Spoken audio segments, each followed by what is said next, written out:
तो बताइए कि ये उत्तर प्रदेश के नेताओं ने तो बड़ा जलवा काट रखा है बिहार के भीतर।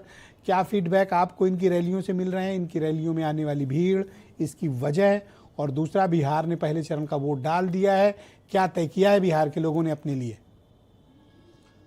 ब्रजेश जी, यूपी के नेताओं को पसंद किया जा रहा है बिहार में, ये बात तो प्रमाणित हो चुकी है और भीड़ रैलियों में दिखती है। लेकिन जो पहले चरण का मतदान हुआ है उसमें एनडीए ये मान रहा है कि वो बहुमत की ओर जा रहा है और इस बार वो क्लीन स्वीप करेगा, यानी कि वो बहुमत के भी ऊपर जाएगा। और पहला चरण वो अपना मान के चल रहा है और 100 सीटों का वो दावा कर रहा है। अब 14 तारीख को पता लगेगा कि असली परिणाम क्या है। लेकिन कहते हैं ना कि बिहार में चुनाव है, यूपी में तनाव है। यूपी पड़ोसी राज्य है, काफ़ी बोली भाषा खान पान रिश्तेदारियां हैं बिहार और यूपी में सटे हुए जिलों में। तो जो ट्रेंड बिहार में बनेगा वो यूपी तक आएगा, इसमें कोई शक नहीं है।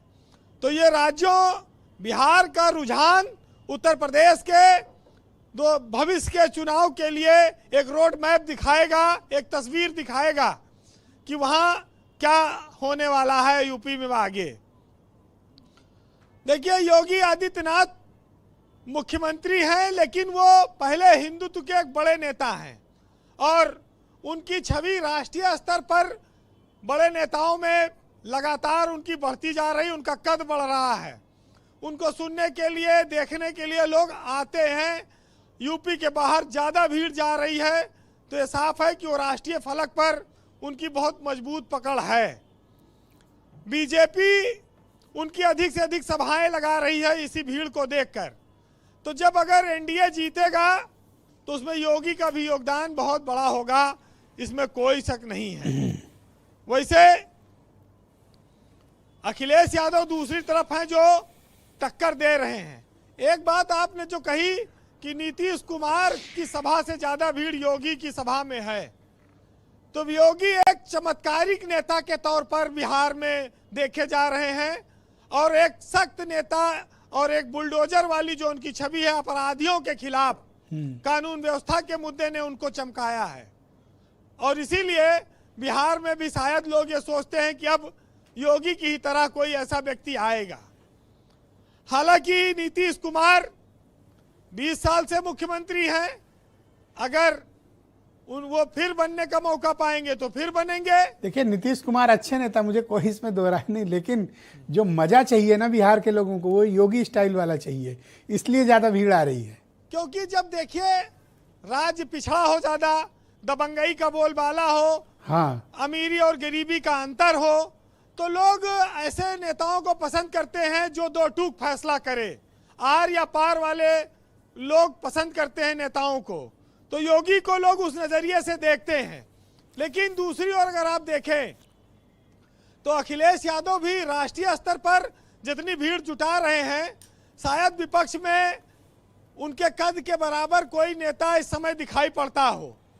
अखिलेश यादव, नौजवानों में उनका जो क्रेज है, उनकी जो रैलियां हैं, वो एक बड़ी रैली रोज कर रहे हैं और इसमें कोई शक नहीं है कि वो विपक्ष के लिए बहुत बड़ा एसेट साबित हो रहे हैं। अगर अखिलेश यादव रोज रैलियां ना करते बड़ी बड़ी, तो अकेले तेजस्वी यादव या राहुल गांधी, इन दोनों के लिए कोई आसान चुनाव नहीं था ये। तो ये चुनाव अच्छा, एक चीज आपने महसूस की, ये गठबंधन बना के भले लड़ रहे हैं ये लोग, विपक्ष के लिए पूरी मेहनत की है। अब परिणाम चाहे जो रहा है जी, और तेजस्वी की अगर जीत होगी तो उसमें भी यूपी के अखिलेश यादव का बड़ा योगदान होगा, इसमें कोई शंका नहीं है। वैसे मायावती भी गई है चुनाव लड़ने, उनका तो एक ही विधायक यूपी में है इतने बड़े राज्य में, वहां भी हो सकता है अगर वो बहुत मेहनत करें तो खास जिता लेंगी। लेकिन ये चुनाव जो है, ये चुनाव एक कहा जाए बहुत बड़ी परीक्षा है राजनीतिक दलों के लिए। वैसे भी हर 5 साल पे उनको परीक्षा देनी पड़ती है। लेकिन ब्रजेश जी, बुढ़े से बुढ़ा नेता भी हो, अगर भीड़ आ गई चुनाव में रैली में, तो उसको टॉनिक मिल जाता है, जवानी आ जाती है। तो नीतीश कुमार को देखो, लोग कह रहे थे कि उनकी याददाश्त खराब है, तबीयत सुधर नहीं रही है, आजकल वो भी दौड़ रहे हैं टॉनिक पीकर। तो ये भी उसी का चमत्कार है, आप कह सकते हैं। तो ये खाली यूपी के नेताओं से नहीं मतलब आप मिला ये है। कहना चाहते हो कि जनता को देखकर नेता की जवानी लौटाती है। हाँ एकदम, मैंने कहा ना, ये टॉनिक की तरह काम करता है।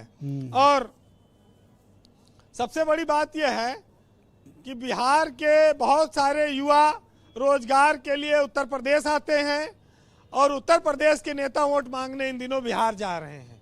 कैसा संयोग है कि आप इसको देखिए और उम्मीद करिए कि आने वाले वक्त में बिहार और उत्तर प्रदेश के बीच कितना बढ़िया तालमेल बनेगा। वैसे भीड़ की एक बहुत बड़ी संख्या ये होती है कि उसकी सुबह किसी दल में होती है, शाम किसी और दल में होती है, उसका मन पलटता रहता है।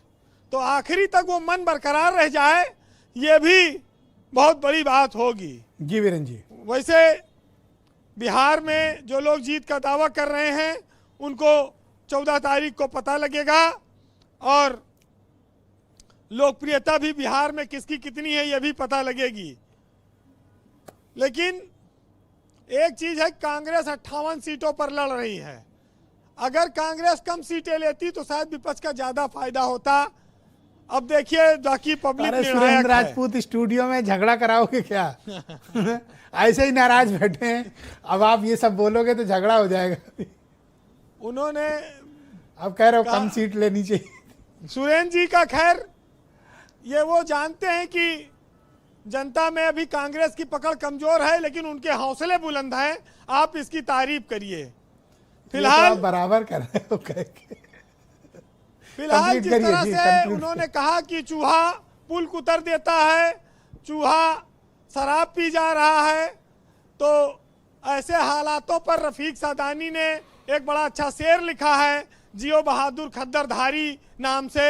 आप सुनिएगा कि ई महंगाई, ई बेकारी और नफरत की फैली बीमारी और दुखी रहे जनता बेचारी, बिकी जात बाय लोटा थारी और जियो बहादुर खद्दरधारी, और बरखा माँ विद्यालय ढहेगा और वही के नीचे टीचर दबेगा, और नहर के खुलते दुई पुल ढहेगा और तोहरन पूत के ठेकेदारी, जियो बहादुर खद्दरधारी। वाह वीरेन जी वाह, पुरानी चीजें आप याद दिला देते हो, जबरदस्त। बहुत शुक्रिया, बहुत धन्यवाद।